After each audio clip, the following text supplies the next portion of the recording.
Hey guys, it's Becca. I am here with Vincent DiSanti, director of Never Hike Alone, the Friday the 13th fan film that completely revolutionized fan films. So we were in the same town last weekend. We were in the tiny, tiny little town of Blairstown, New Jersey. But we didn't run into each other. Go No, we figure were that. separate.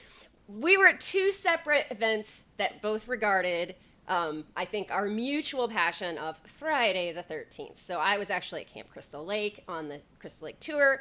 He was down at Jason Fest, which was downtown. Downtown, which is really just like a block. Yeah. No, I really It's enjoyed it down there. basically Yeah. it's basically if you watch the first 5 minutes of Friday the 13th, like past the credits, that's Blairstown, New Jersey. Like in a scenario where we're eating at the Blairstown Diner, we're hanging out with the guy who owns Mrs. Voorhees' head, that we just True. met.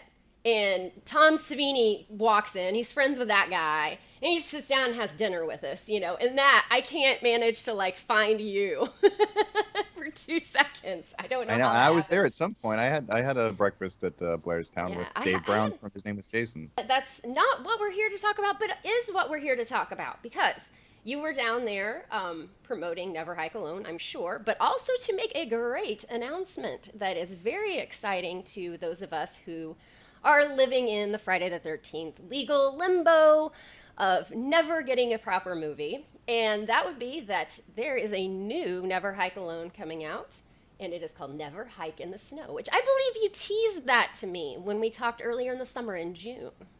Yes, I And I believe I. thought you were just joking. Oh no, did I didn't show you the artwork then? No, you said, "Oh, I have this whole idea of this whole series, like never hike in the snow." And I was like, "Oh, haha." And it's like, "No, he's Yeah, doing it." see? No, it's true. Yeah, no, we were trying to think about how to do a sequel to Never Hike Alone, and there's obviously things that fans want to see, and we obviously want to do a sequel to Never Hike Alone, but there's no way we're going to be able to do it on a feature film level because the fundraising will just be too much. So we came up with these ideas for shorts, and if we just keep funding the shorts, we can keep the story going. And since we had a long break between now and when we could actually start filming the sequel stuff, we're like, let's take an opportunity in between to make a snow short. That way it would feed into the story, but also give fans what they've always wanted, which is Jason in the snow.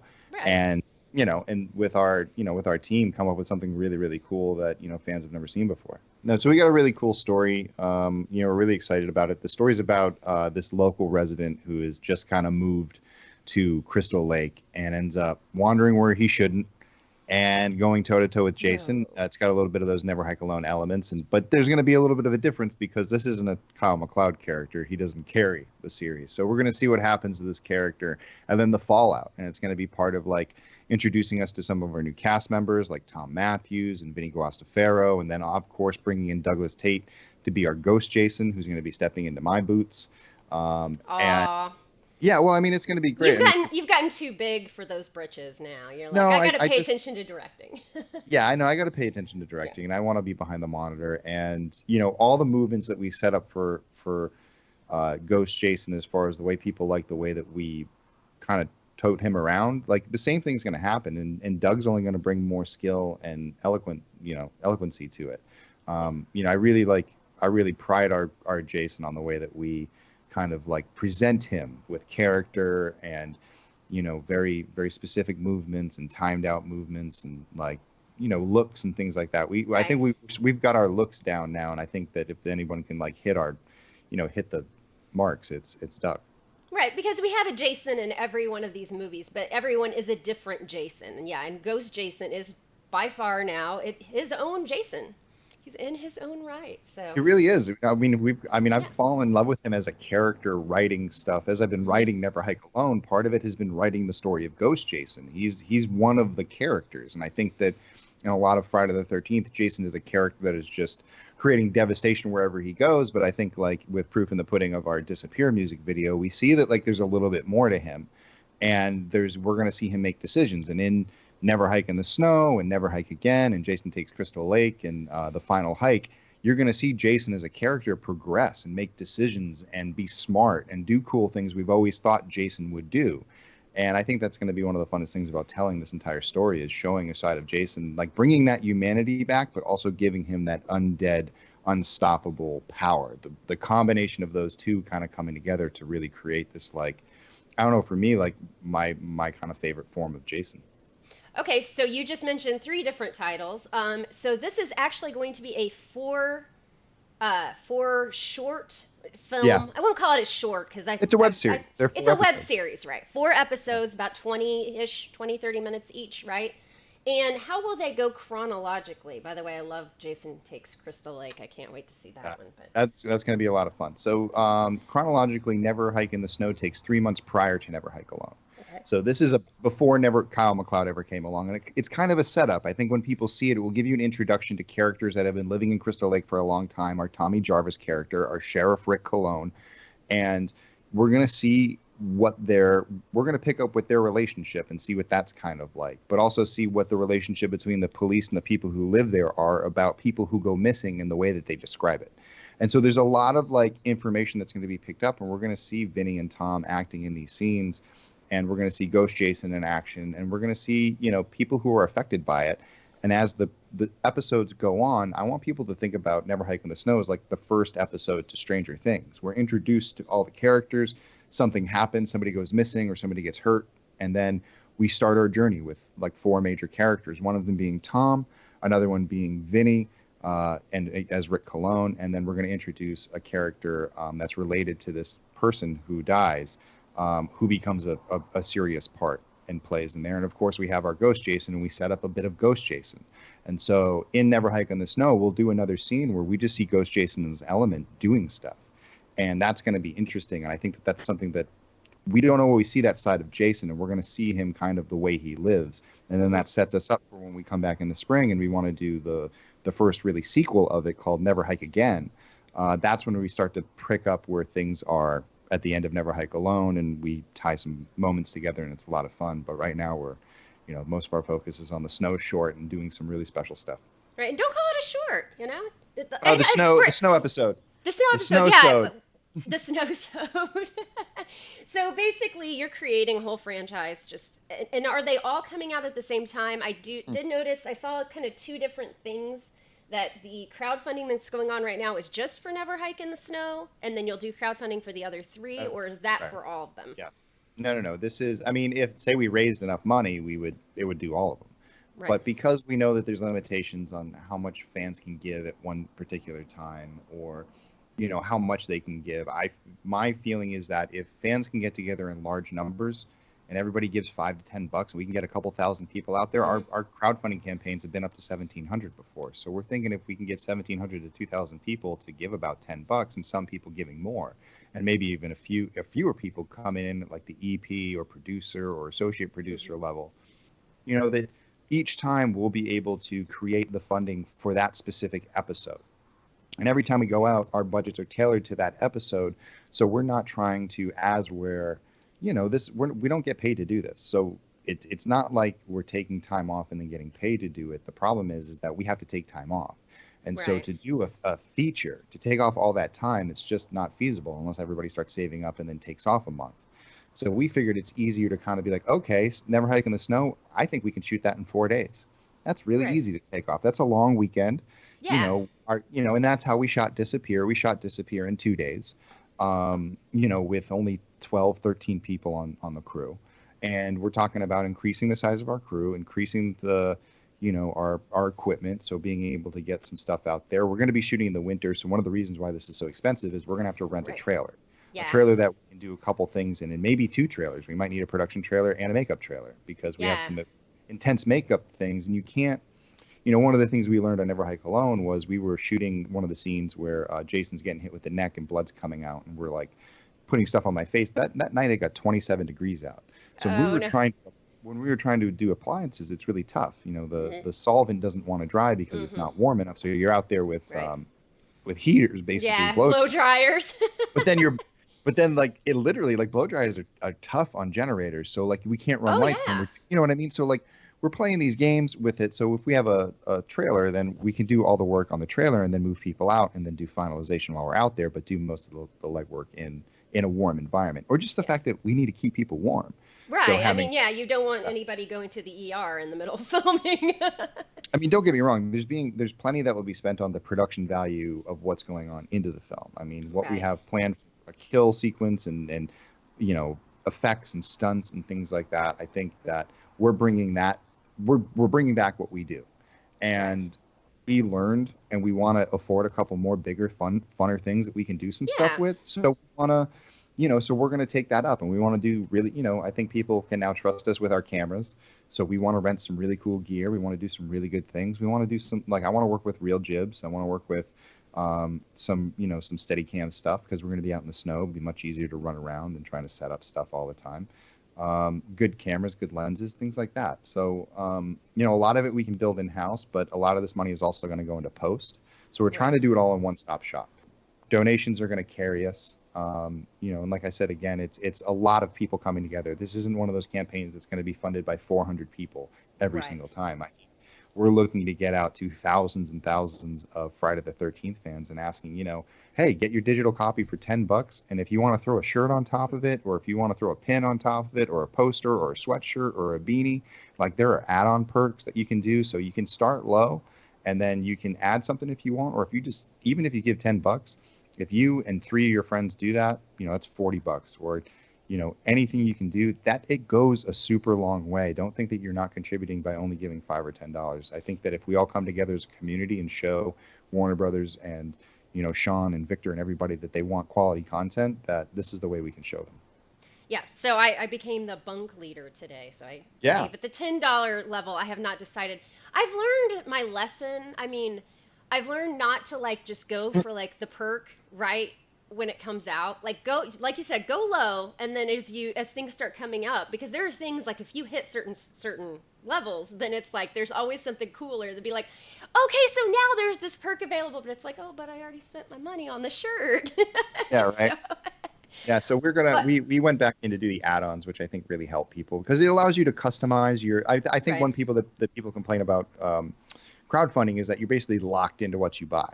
Each time, like, oh, I want that thing, but I didn't want the other 2 things. Right. You don't want package deals. Yeah, and unfortunately, on the side of being a crowdfunder, like, those are the ways that I was taught when I was given my lessons about how to crowdfund. It's like, that's what you want to do, because it's, after all, we are raising money. Some of this money will be going into the perks and us having to spend the money to do that. You're talking about between $10,000 and $15,000 if we're doing a $50,000 goal. That's my guess. And so a lot of money is going to be going back into that. And it's always our job to try and create, make things fair priced, but think about it more like a tier system. Like, how much are you willing to donate? And then based on that tier level, we want to give you as much bang for your buck as possible. But ultimately, you're helping us get this film made even closer to the thing. And I think because of that, this time around, when we do our credits, I think I'm going to end up doing it by, like, counselors, junior counselors, things like that. And people will be in their tiers, and I think that will be kind of a cool thing that we'll add to each episode.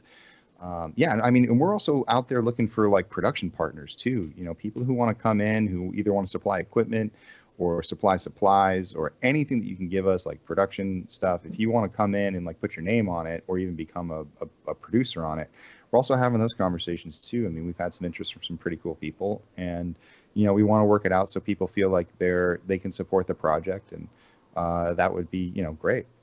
Yeah, like cleaning the toilets, as I offered to do if I could be on set. Well, hopefully this time we'll be able to pull out some porta potties. Ooh. Hey, I've been on construction sites where I was the only one who would bring toilet paper, so I know how to stock. We learned our lesson. Yeah. We had no porta potties on Never Hike Alone one, that's for sure. So, I mean, these are the things we're asking for, folks. We just need a couple extra $100 to rent them. Right, which one of these should have been Never Shit in the Woods, probably. Yeah. Just maybe that could be yes, Never Shit Alone in the Woods. It could be like a short, like an actual 5-minute parody short right there. Yeah. Oh, so speaking of set, where are you guys filming this one? That is actually to be determined. We're obviously snow bound. Big Bear gets snow. And there's a couple areas up in that area, like Big Bear, Idlewild, Big Pine.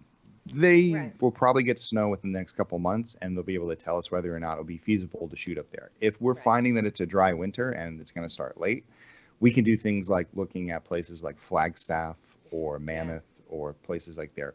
It's going to be in the West Coast. It's going to be in an area in which we've shot before and established. A lot of the things that we want to do with Never Hike Alone is really continue a continuity. We're going to introduce you to new things. We've expanded our camp. We've actually doubled the size of our camp. We found another abandoned camp that very much matches the aesthetic of the camp that we originally found.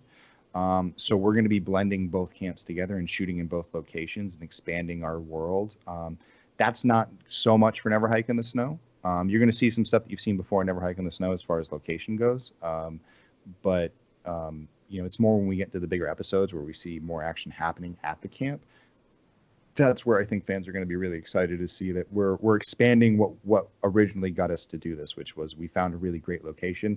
Now we have 2 really great locations. And of course, we have all of Arizona and California to shoot in. So we're going to be utilizing lots of areas in between here and there that will be create picturesque landscapes and pull off some really cool stuff. Yeah, and in 20 years, people will be paying to go on Never Hike Alone tours into all those places. No, I really think that they should do one for the first camp eventually. Yeah. Once we're done. Yeah. Hey, I do. That Yeah, would be a kind of a good perk if you had It that is as- actually. You know what I did? I had it as a camp tour, and people got it last time. I think I will open that one back up. I'll add that Yeah, as a add-on. that's a fun one. See, look, you're helping me out. That's a really good one. There Yeah, you go.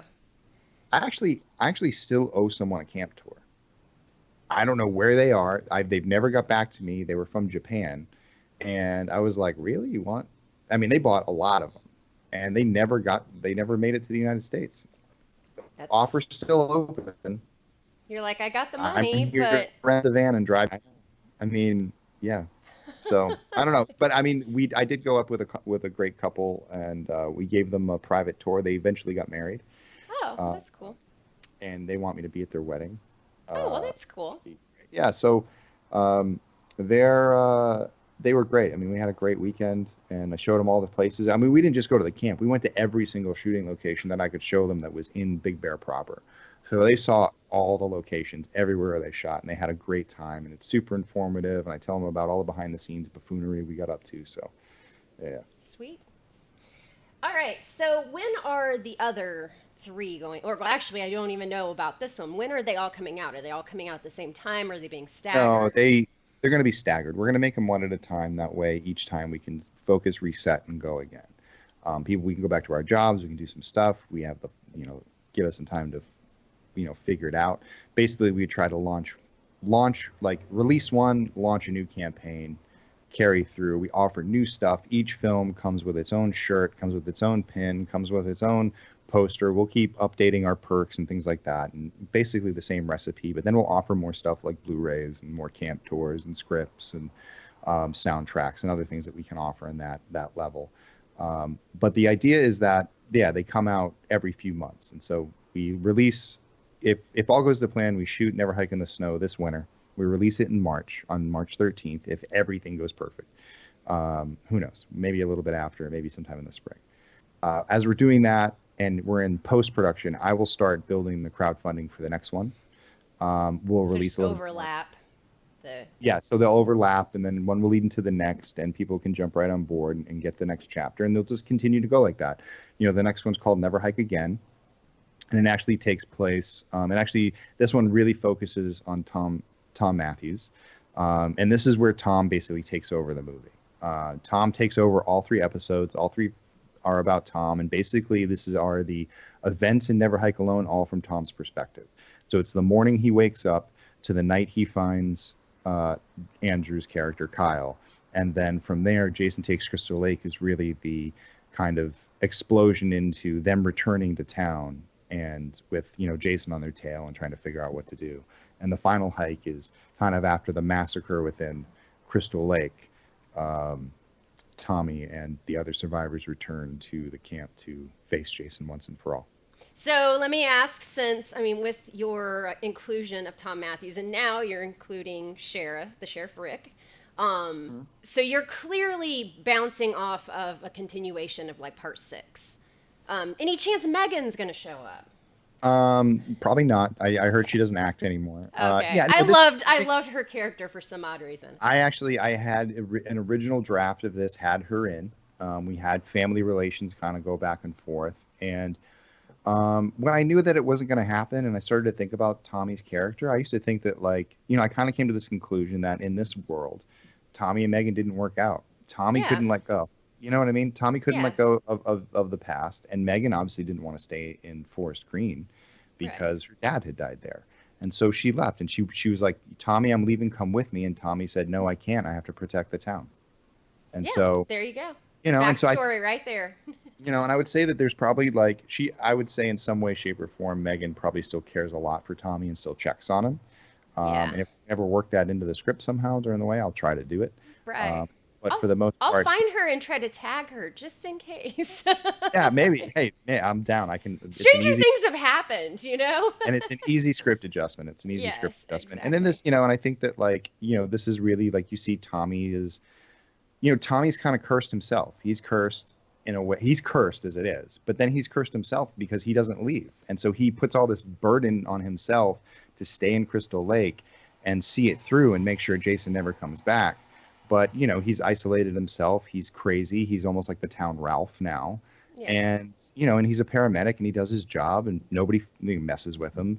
But, people don't know what to think of him. They know who he is and they think that either like he's just fine or one day he's going to snap.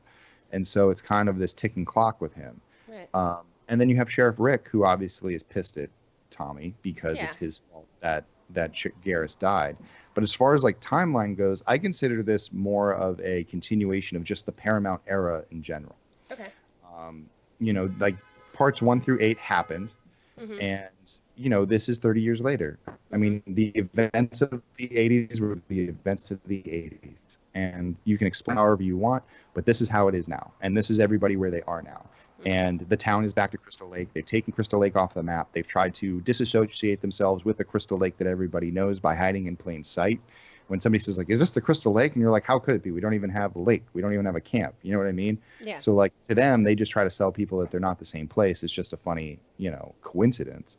And then, unfortunately, that works for a long time, but not long enough because obviously Kyle MacLeod comes along. And one of the ways that I try to describe this series is we're going to see now as we go forward life before Kyle MacLeod and life after Kyle MacLeod. And I think it's very important to set up life before Kyle MacLeod to see where Ghost, Jason, Tommy, and Rick all fit within the world, and then see this Cadillac that just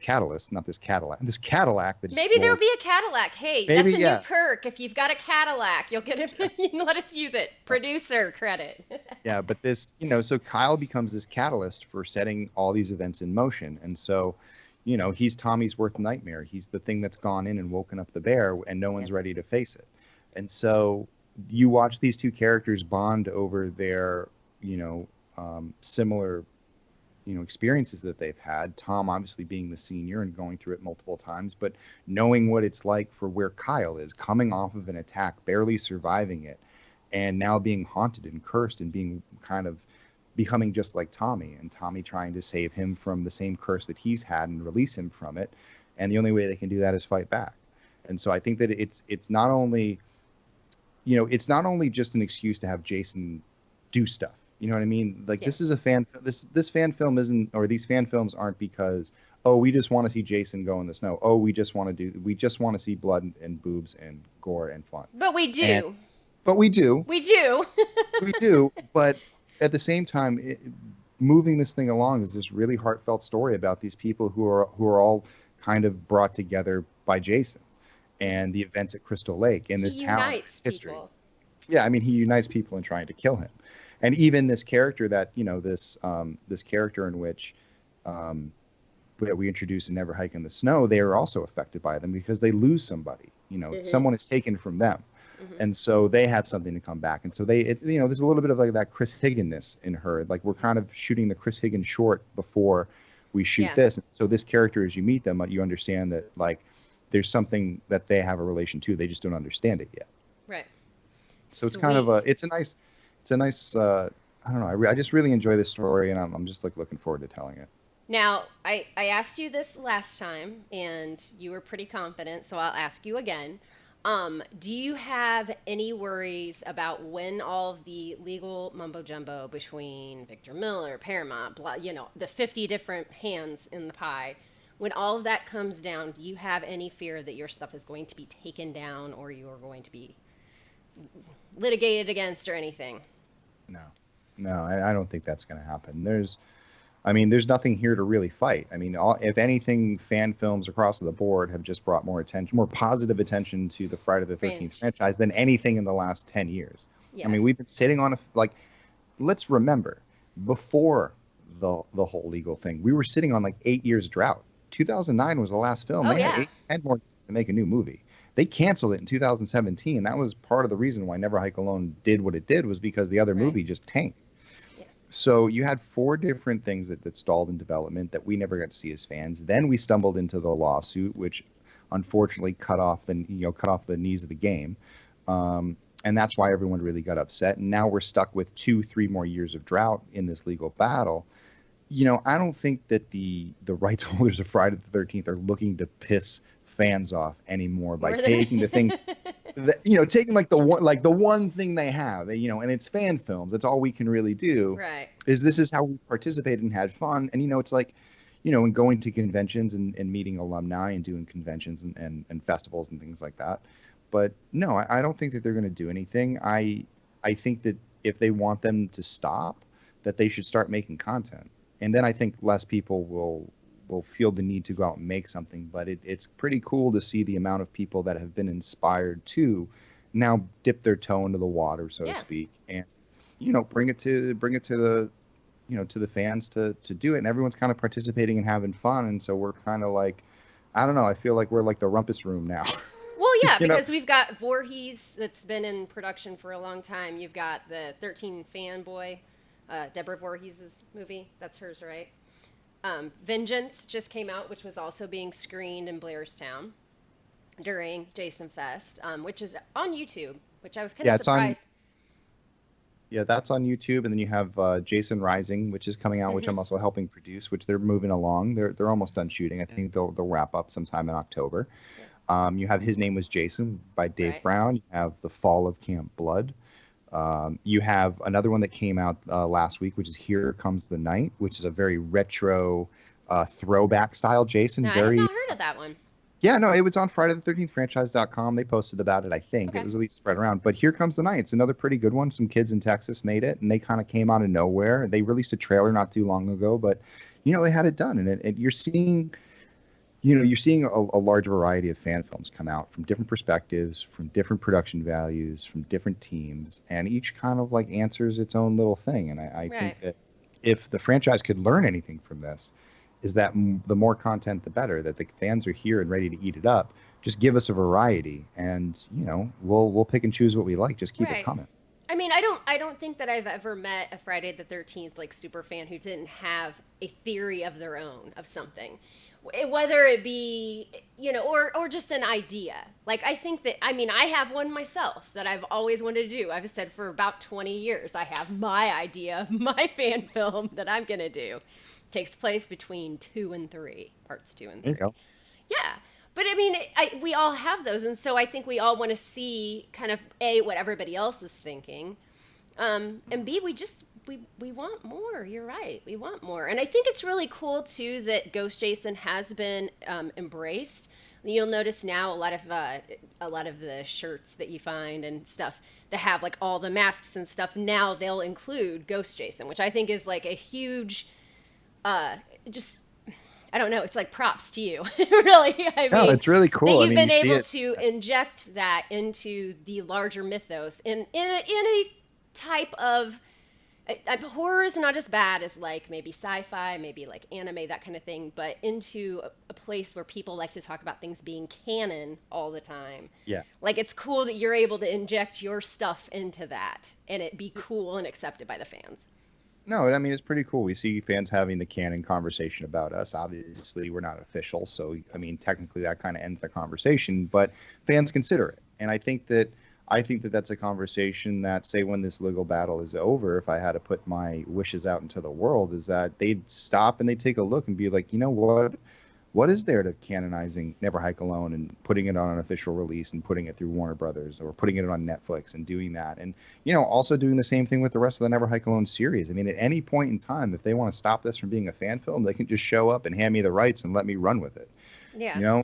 I mean, it's funny because, you never think about like, oh, well, you're going to make a fan film. Now you can control the rights. You never want to put those two and two together. But, I spent a long time working in the film industry, not just doing this fan film, but working for big budget films. I work for big budget TV shows. I do this as a living. I want to direct. I've been offered to direct other features, and I'm working on those. But, down at the hardcore of it, I've always J.J. Abrams with Star Wars and Star Trek. I want to make my own original stuff, but one of the goals in my career is to work on Friday the 13th as a director, a writer, a producer, being part of that, because I feel like I have what it takes to really kind of lead this franchise in a direction that's going to keep it going. Thinking about the things that fans have always wanted to see, making those things come true, and then, at the same time, treating this like I think it should be treated budget-wise, which is like keep it low budget. We don't need $20 million Friday the 13th films. We can do a lot with the Blumhouse model and spreading it out and doing different things and using different platforms to spread the good word of Jason Voorhees. And that's right. That's like, that's something that like, moving forward as this gets settled, I want to have those conversations and I want to take a crack at it. Yeah. And there are a lot of people in the Friday the 13th realm that want to be a part of it too.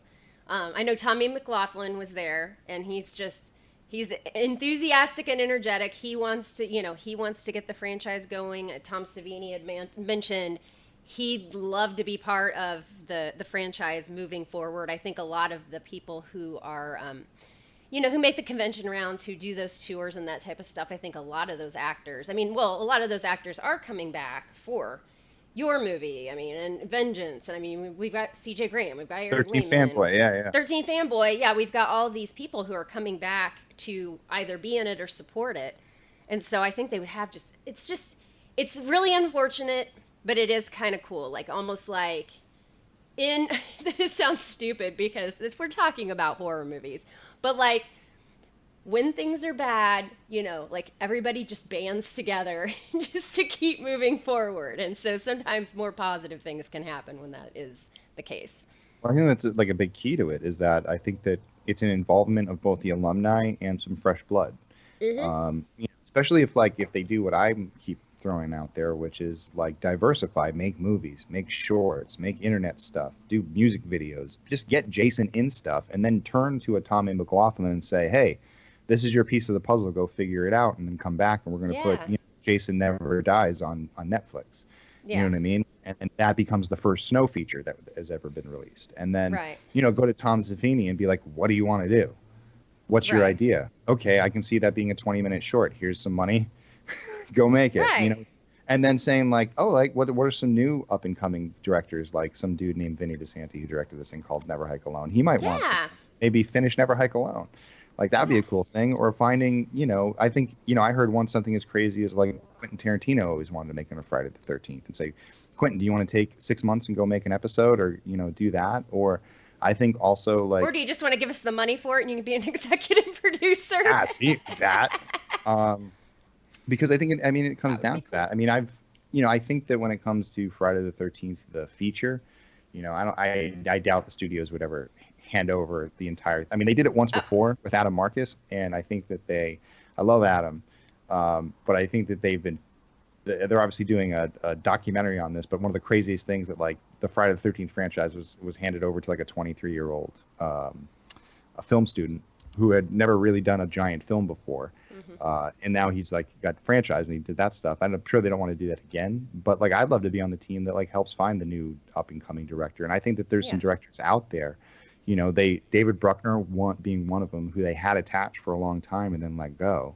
I think he would be great. I think there's a lot of people out there that I think really fit the bill and would make a good Friday. And there's a lot of directors that I think that if they got attached to a Friday, I would be apprehensive because I don't think that they have the right style for it. So, that's the thing. I think that it's about time the Friday the 13th franchise started listening to the fans and understanding, hey, these are the types of directors that are going to give you longevity. You know what I mean? When we go see a Friday the 13th, we don't want to see just one of them. we hope you got 3 or 4 lined up. Just like they did Right. with Halloween. I mean, who thought that they were only going to make one Halloween film? Oh, well, You know what I yes. mean? Yes. Like from the news line, I it was know. like, I and mean, they're making two more. they literally had first drafts of both those scripts I ready know. to go the second Yeah. on day one to see how the box office did. And when it lit up, they threw them down and said, "Let's go make them." I literally had somebody right after it came out. I watched it the weekend it came out. We did it on our podcast. And I had somebody actually direct message me who had also seen it that weekend. And he said, "Do you think Michael Myers is really dead?" Completely serious. And I was like, first of all, really? Duh. Secondly, you hear him breathing at the very end if you stayed for the credits. But, like, they're not going to throw all that money at this just to be like, that's all right. One. But again, they didn't have to. I mean, they only threw out. I don't think they threw more than 5. Right? They kept this as like a pretty low budget thing. It was pretty low budget, yeah. But But sure I mean, it a Halloween Right. movie, I would venture to say a Halloween movie would not take nearly as much to make as some of the other things that we've seen out there. I mean, It depends. I mean, Yeah. it just depends on what you have to build, and it depends on how many people are in the movie. I mean, yeah. it might seem that way, but there were a lot of people in Halloween. They had 2 high school sequences that had lots of Right. extra. It's And like you have to roads looking at it. blocked off, and yeah. I mean, in North Carolina, you're probably not going to run into too many issues with like blocking off roads in a rural town. No one's. I mean, if you're trying to block off roads out here in LA, yeah, Oh, you're yeah. paying a lot too. But out now in North Carolina, I'm sure they get some stuff, easy permit fees. But it's more about like how many people you need on set to achieve it. I think that a Friday the 13th and a Halloween are really in the same realm as that. I mean, you have the Yeah. same type of stuff. I mean, obviously being out at a camp, maybe some location fees or stuff like that, but it's a camp and you can do a lot out there, and you have a limited cast where you're only doing 13 Right. isolated people. Because you're putting the word alone in titles. That kind of helps you a little bit. Yeah, that kind of keeps your budget low. But I mean, Yeah. as these go on, I mean, the budget increases. There's a whole scene where eventually Jason comes to the hospital Halloween 2 style and starts just taking everybody out. And so there is Never Hike Alone is going to build in scope as it goes, and we're going to see more and more characters, and then we're going to see more and more characters get killed. All right. And that's what we want. Again, we want boobs and blood, man. We want. Well, I don't know. We I want mean, to I see don't know. Jason. I mean, the whole thing with the nudity now, though, it's like if I'm going to be on YouTube, it's tough for me. You know what I mean? I snuck it in and Never Hike Alone real slightly. Yeah, and I think with this, it's a little. I think we just really want Jason, and we want the gore. We want the kills. I think what Friday the 13th fans want more than anything, more than just having what the formula dictates they should have, they want to be entertained. And they want to be told a good story. And and that's one thing we're really confident in is we have a story that, every time I've sat down and I've pitched it to a new crew member or I pitched it to just a fan, I'm like, hey, you want to hear it and you want to be a test subject? To see the look on their face, like light up when I kind of pitch them through like the big moments of it and the like, kind of like, and then this happens and they go, holy crap. 1, I've never thought about that before. Or 2, I've always thought about that. I've always wanted to see that. And I'm like, yeah. And so that's kind of, and a lot of the stuff that we've established in Never Hike Alone, taking it to the next level. I mean, it's just, this is our opportunity to really show what we can do for the Friday the 13th world. And we want that opportunity to try and take it. Well, I think I said this last time, but I'll say it again. I personally, as a fan, appreciate you for putting out quality content. I know you're not getting anything out of it except for self-satisfaction and maybe a couple IMDb credits and interviews with dippy podcasters at conventions. But no, I totally appreciate it because I can tell you have the passion of the fan, and you not only have just done something, because there are a lot of people who have gone out there and done something, have made a fan film or whatever, but you've made something trying to further the entirety of this franchise. So, And, and it hasn't thank come. you. I mean, it hasn't come without its rewards. I mean, I've been able to go to conventions and been invited to things and met Right. people. More opportunities have come from it. I've gotten jobs from it. It has helped me get work. So Right. it is, it's a long run type thing. It Right. costs a lot of self-sacrifice. It was a lot, making the film was tough. I mean, it was 2 years of hard work from start to finish, really figuring out that like what we were going to do. And then what we ended up doing was a long journey. And it cost a lot of time and money. And, we did get a little bit of crowdfunding, but most of it came out of pocket. and we were just But lucky now you're a enough. little smarter and, Yeah, a little more, like a little less green. So now you can apply yeah. that. Now we understand the crowdfunding side of it a little bit better and what the cost side of it is to do it independent. And now, Hmm. now those costs are reflected in what our goals are. And, I think that people can be confident that their investment is going to be well spent. Sweet. All right. So, guys, check out Never Hike Alone. I'm going to put some links somewhere in this video. I also am putting links to the crowdfunder. I'm sure it's been in this video a few times, but I know it's in the description below. Go support this. Support independent horror. Again, as I always say, I hate hearing people say, we want something different. I want something new. And then not supporting independent horror, because indie horror is where we are getting new and fresh and fan perspective. We're not going to get it from what we see in the theater for the most part. Sweet. All right. Thank you, Vincent. Sorry, Thank Vinny. you I'm very supposed much. to call you Vinny, right? That's okay. Yeah, Vinny, Vincent, whatever works. Vinny Vincent. There you go. Now, well, Yeah. well, now we're what, Kiss? Yeah. All right. Thank you very much.